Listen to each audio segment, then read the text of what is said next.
Бүгенге көндә республиканың халыкка медицина ярдәме күрсәтү хезмәте иң мөһим мәсьәләләрнең берсе һәм әлеге өлкәдә бик күп үзгәрешләр бара.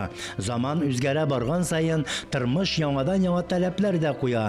Ләкин ничек кенә булмасын, яшьләр табиблык һөнәрен үзләштерә. Бигрәк тә буын дәвамчылары. Гомерен шушы һөнәргә багышлаган Рәзинә Мирхазиян кызы Гыйләҗеваның дәвамчысы улы Рөстәм Мәхмүд улы, оныклары Марат һәм Азат Рөстәм уллары һәм күп санлы туганнары барысы да табиблык хезмәте юлында.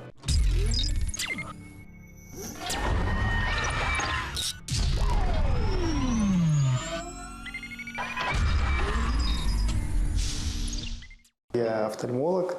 Мин өченче буын офтальмолог. Минем әбием офтальмолог. Әтием дә, әнием дә, күп туганнарым күз табиблары. Апам, энем, сеңелем бу профессиядә эшләүчеләр шактый. Азат Гыйләҗев үзе яшь кенә булуына да карамастан, бүгенге көндә офтальмология хезмәтенең эшенә кереп эшли башлаган табиб. Бәләкәй вакытта мин әтиемне доктор, әниемне врач дип сөйләп йөри идем, дип сүзен башлап китте Азат Рөстәм улы. Так получилось. Мин тормышымда профессия итеп табиблыкның башка төрен сайлармын дип башыма да китермәдем. Бала чактан ук әти-әни кебек булырга тырыштым. Безнең өйдә һәр вакыт табиб профессиясе турында сүз булды. Мин аны ишетеп күреп үстем. Сөйләшү, гел авырулар, аларны терелтү турында булганга миңа да күчте. Мәктәпне тәмамлагач, медицина институтына укырга кирдем. Профессия сайлау вакыты җиткәч, офтальмологияны сайладым. Әтиемнең роле бик зур булды. Ул һәр вакыт үзе белән эшкә алып бирде. Дәвалау усулларын күзәттем, конференцияләрен тыңладым, табиб дуслары белән таныштырды. Шулай әкренләп бу профессиягә ияләштем. Врач эше ул кешене ярату дигән. И шуңа күрә кешене яратсаң, өйрәнсәң үзең эшләреңә аккуратно, честно ясаган сымак, калганнары бөтен нәрсә килә ул. Рөстәм Мәхмүд улы әнисенең эшен дәвам итеп медицина институтында белем ала. Офтальмолог хезмәтенә тугры калып, медицина академиясының ординатурасын тәмамлап, Ярчаллы регионында ашыгыч ярдәм күрсәтү үзәгендә табиб-офтальмолог булып эшли башлый. Бүгенге көндә күз микрохирургия үзәгенең баш табибы. Иң беренче безнең гаиләдә әни офтальмолог булды инде. Аның тормышы кыенрак инде безнекенә караганда. Ул сугыш чорында 39-да туган бала, авыр елларын узган, бер единственный табиб булып, бөтен 4,5 мең кешене обслуживать итеп, анда бөтен нәрсәләр, и стоматолог, и акушер-гинеколог, бөтен офтальмолог, нәрсә генә теге зашивает. Ну, бер булган кеше, бер врач, шуңа күрә инде шул елларны шунда әни эшләгән иде. Офтальмология белән әнигә карап, шул темага күчтем инде. И шул 92 елдан бирле шул офтальмология буенча эшләп барам инде. Безнең гаиләдә бүгенге көндә 3нче поколение күзләр табибы династиясе.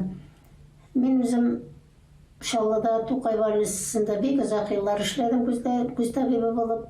Шуңа күрә балалар минем эшләгән эшемне күреп үстеләр. Рәзинә Мирхазиян кызы ярты гасырга якын ел тормышын кешеләргә ярдәм итүгә багышлаган табибә.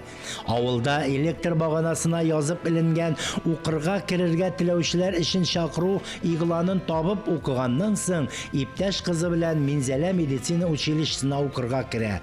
Сугыштан соңгы авыр еллар булуына да карамастан, яхшы билгеләренә генә тәмамлый. Хезмәт юлын фельдшердан башлап, берничә ел авылда медицина учреждениесен җитәкли. Институтны тәмамлаганнан соң озак еллар күз табибы булып хезмәт юлын уза.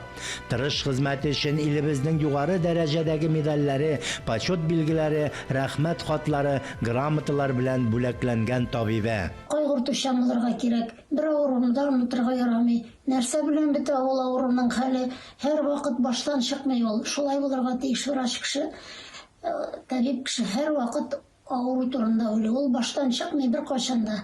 Авыру терелеп беткәнче уйлыйсың, нәрсә белән бетте икән дип шалтыратып белеп торасың. Нинди вакыт булса да, хәзерге вакытта да, элекке вакытта да. Что такое офтальмология на сегодняшний день для меня? Бүгенге көн күз табибы профессиясының хәле ничек? Әлбәттә, мин әлеге профессияны сайлаганыма бер дә үкенмим, бик шатмын, чөнки кешенең күрү сәләтен булдыру, ачу, ягъни ниндидер сәбәпләр аркасында күрү сәләтен югалтып, уңайсыз хәлдә калган кешеләргә мөмкин булганча ярдәм итү ул безнең беренчел бурычыбыз. Шул күңелгә рәхәтлек бирә. Проблема шул инде, хәзер олыгагач күздән начар күрә башлады. Тәвәккәлләдек инде ясатырга дип инде. Башкача хәзер нитеп торгызып булмай инде, күздә бар картая, бөтен нәрсә дә. Күздә үзебез шикелле картаеп бара. Бик шатланам инде, әйбәт булды, мин бик яраттым. Азатны газеталар укыйм, шулай итеп күп кешеләрне шулай сөендерсен, мине сөендергән шикелле иттереп. Ул яшь кенә булса да, үзенең профессиясында бик көчле врач дип исәплим мин аны. Беләем, шундый җиңел, кулы җиңел аның. Хәзерге заман яшьләре аларга теге яшь, значит, белми торган дип әйтергә ярамас дип уйлыйм. Алар бик уңган, бик белемле кешеләр. Азат Рустамович ул бер нәрсәдән дә курыкмый. Бер нәрсәне белмәсә, ул обязательно җентекләп аны тикшерә торган кеше шундай менә. Анның приемында булып чыккан кешеләр, алар җылмаеп, рәхәтләнеп, күңелләре ачылып чыга. Чөнки ул матур итеп, әйбәтләп, кешечә итеп аңлата белә. Һәм операция кирәк икән, ул аны төбенә кирип эшли белә торган кеше. Менә ул нинди план куя результат буенча, ул обязательно аңа ирешәчәк. Чөнки ул менә шушыны белеп эшли торган кеше. Һәм аңа кеше дә инанып, ышанып килгәч, безгә бит кешеләргә, пациентларга яхшы сүз, җылы сүз һәм ышану кирәк. Акылатлы кеше ул бит ышандыра торган кеше булырга тиеш. Һәр поколение икенче уровень буенча бара инде. Аларга карап, мин, допустим, инглиз телләрен беләләр, бөтен конференцияларны баралар, тыңлыйлар. Ну, уровень икенче була. Шуңа күрә мин бик та шат, потому что Азатта, Маратта, шул инглишлар белән, бөтен нәрсәләр белән, яңа технологиялар белән күтәрелеп, шул офтальмологияны минемчә әйбәт кенә операциялар ясап, кешегә ярдәм итеп, бик әйбәт кенә эшләр. Бүгенге көнгә офтальмологияның хирургиясе ул бик высокотехнологичный дип атала инде, да? То есть иң блекәй, ярты миллиметр, 1 миллиметрлы тишекле аша күзне операция ясала. Шуңа күрә хрусталиклары күз эченә куела, алыштырына, и аннан соң кешенең гел күрмәгән жүргән теге җиреннән күрә башлыйлар. Прям яшь вакытта сымак, җирактан да, якыннан да нинди генә хрусталиклар юк. Шуңа күрә аның файдалары бик сизелә инде. Кешеләр бик шат чыгалар монда. Икенче төрле, допустим, глаукомалар, стекловидное тело, сетчатка, диабет, аларның тоже технология үсә бара. Без эшләгән чорда техникалар ул кадәр көчле түгел иде, хәзерге замандагы кебек. Кирәкле әйберләр барысы да бар иде. Хәзер техника булгач инде җиңелрәк дип уйлыйм, чөнки диагнозлар куярга җиңелрәк, башка төрле эшләр буенча да җиңелрәк дип үзем уйлыйм. Надо признать, очередь стала меньше. Да? Әлбәттә, әйтеп үтү урынлы булыр. Республикабызда күз табибына чиратлар кимеде. Катарактаны бүгенге көндә түләүсез ясап була. Күз алмасын алыштыру да эшләнелә. Бүтән медицина хезмәте дә бик югары дәрәҗәдә башкарыла. Ләкин бер генә мисал, күбесе операцияларны федераль законнар буенча зур федераль үзәкләрдә генә башкарырга ярый. Югыйсә, безнең республикада да зур профессионаллар бар. Эшләр өчен мөмкинчелекләр дә аз түгел.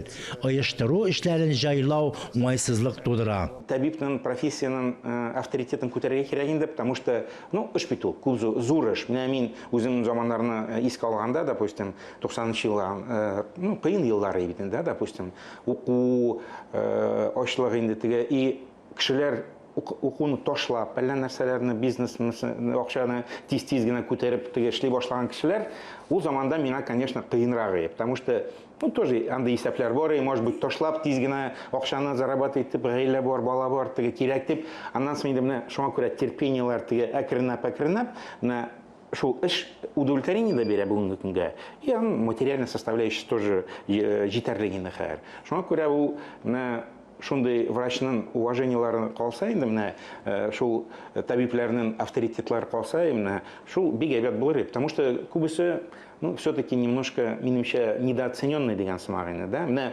бүгенге көнгә коронавирус эпохасында бик сизелде ул, что бик күп врачлар җитми.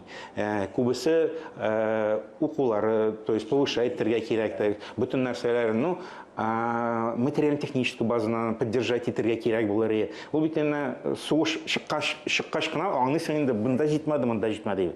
Шул менә коронавирус сугыш сымак инде ул. То есть бөтен нәрсәләр, бөтен слабый урыннарын күтәрелде ул. Мин күптән эшләдем, табиб булып, авыл больницасында да эшләдем, бер үзем эшләдем.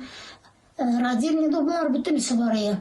Фельдшерым бик әйбәт, икебез бергә авыруларны бөтенесен сәламәтләндердек. Табиб булып эшләү һәр вакытта да авыр дип әйтер идем мин, чөнки кеше гомерен чын көрәшә торган эш бит. Шуңа җиңел дип әйтә алмыйм мин. Һәр авыру өчен борчылып яшисең, һәр авыруны җиренә җиткереп карарга кирәк, намус белән эшләргә кирәк. Намус белән авыруларга мәрхәмәтле булып, намус белән эшләсәң, авыруларның чирләре җиңелрәк булыр дип уйлыйм. Офтальмологка усидчивость дигәндә, то есть и анда теге прецизионность дигәндә, прецизионность, монда точность и аккуратность, то есть кеше бик тәртипле, бик аккуратный булырга тиеш, потому что бу хирургиядә микроэлементтар бөтен теге операция жасаганда, допустим, пленкаларын кайбер чакта 7-8 микронлык пленканы әкрен генә күренеп, әкрен генә алып, әкрен генә өзеп алырга кирәк. Шуңа күрә андый хәлләрне, конечно, кеше усидчивый булырга тиеш, тәртипле булырга тиеш инде. Шул династия дип әйтсәк инде, да, допустим, менә әни беренче башлап теге династияны биреп, миңа тоже, мин эшне башланганда ярдәм итәдер. Бу әйберләрне ничек эшләшә да аларга бөтен нәрсәләрне ярдәм итәдер. Хәзер инде менә больше хирургияга уклон бар, допустим, и аның хирургиян икенче урынга чыгыр өчен, допустим, минем яктан тоже малайларга ярдәм бар, то есть мен аларга тоже буларны подсказывать иттем, ярдәм иттем. Шулайрак әкренләп династия булганда, то есть кешегә күтәрергә җиңелрәк.